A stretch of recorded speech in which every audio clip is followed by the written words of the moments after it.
selamat pagi, salam sehat. Bagaimana kabar anak-adik ibu yang belajar di rumah? Semoga kalian semua selalu dalam keadaan sehat. Hari ini mari kita bersama-sama mempelajari tema 1 di pembelajaran IPA dan IPS. Sekarang mari kita masuk dan mempelajari materi pembelajaran kita. Ayo anak-anak, siapa yang tahu apa yang dimaksud dengan energi? Nah, energi itu adalah kemampuan melakukan kerja atau usaha. Kita pun tidak dapat melakukan kerja atau usaha tanpa adanya sumber energi. Sumber energi adalah segala sesuatu yang ada di sekitar kita yang dapat menghasilkan energi. Ayo, coba perhatikan anak-anak ibu. Gambar ini merupakan berbagai aktivitas manusia yang dilakukan setiap hari di bawah sinar matahari. Nah, berikut ada 3 manfaat matahari.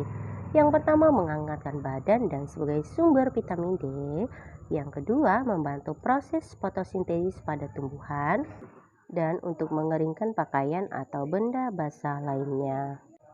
Di sini akan Ibu sajikan yaitu bagian manfaat energi matahari. Nah, di sini yang pertama untuk menerangi bumi sehingga saat siang akan lebih terang. Dapat terjadinya siang dan juga malam. Yang ketiga, terjadinya siklus perputaran air seperti pada gambar, yaitu proses terjadinya awan. Energi matahari juga berperan dalam proses fotosintesis. Dan yang terakhir, manfaat energi matahari sebagai sumber energi pada panel surya. Saat kita memainkan kincir angin, yang kita perlukan adalah energi angin yang berasal dari alam, terjadinya karena adanya perbedaan tekanan suhu antara udara dingin dan panas. Angin merupakan udara yang bergerak. Angin juga memiliki banyak manfaat untuk kehidupan manusia. Salah satu adalah sebagai sumber energi bagi pembangkit tenaga listrik. Nah, sekarang manfaat energi angin. Ada 4 ya. Yang pertama, membantu proses penggilingan padi, mengeringkan hasil panen, pompa air dan penyalur air, alternatif penggunaan bahan bakar fosil. Energi yang kedua adalah kincir air yang merupakan salah satu komponen paling penting yang terdapat pada pembangkit listrik tenaga air.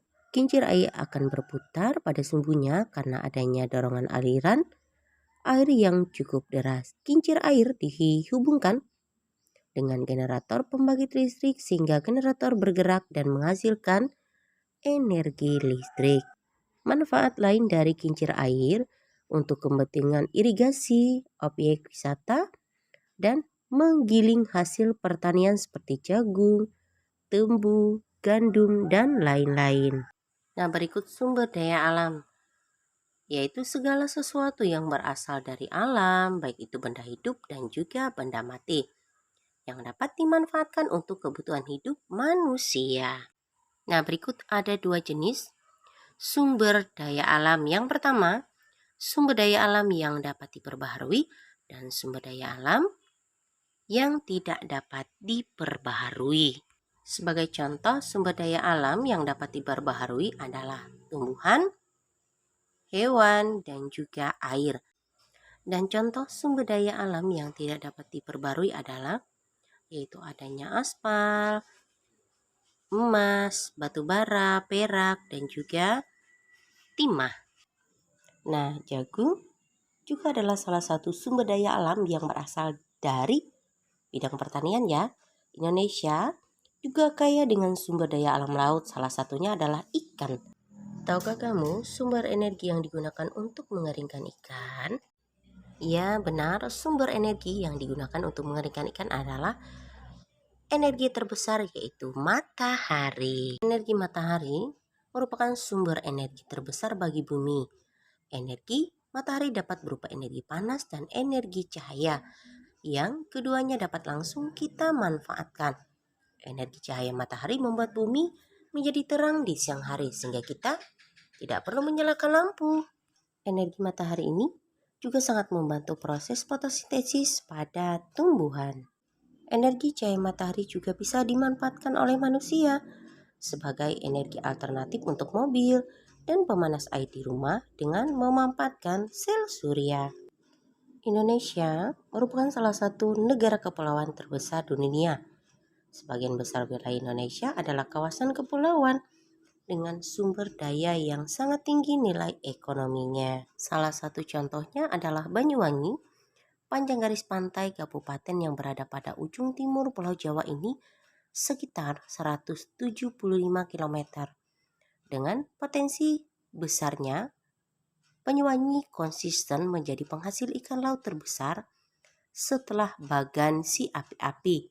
Bahkan hingga kini masih terus mendominasi hasil perikanan di Indonesia, baik perikanan tangkap maupun industri perikanan lainnya. Kabupaten di ujung timur Pulau Jawa ini telah berhasil melakukan ekspor hingga ke 18 negara. Sistem pengalengan sudah cukup maju, ditambah lagi industri besar di Pelabuhan Muncar, Banyuwangi terus berkembang. Kabupaten ini sendiri mencatat pertumbuhan produksi ikan tangkap yang konsisten, yaitu sebesar 31.600 ton pada tahun 2012 dan naik cukup besar menjadi 44.570 ton pada tahun 2012. Pada tahun 2013, produksi ikan tangkap Banyuwangi mencapai 49.539 ton. Dengan jenis ikan tangkap terbanyak adalah ikan layang dan lenguru. Dalam bidang perikanan, Banyuwangi menyerap banyak tenaga kerja, mulai dari nelayan, pekerja industri perikanan, hingga industri rumahan. Jadi anak-anak, wilayah juga sangat mempengaruhi ya untuk perkembangan usaha industri perekonomian setiap daerah. Nah, sekarang Ibu cukupkan penjelasan materi pembelajaran baik IPA dan juga IPS. Sampai bertemu pada materi pembelajaran berikutnya.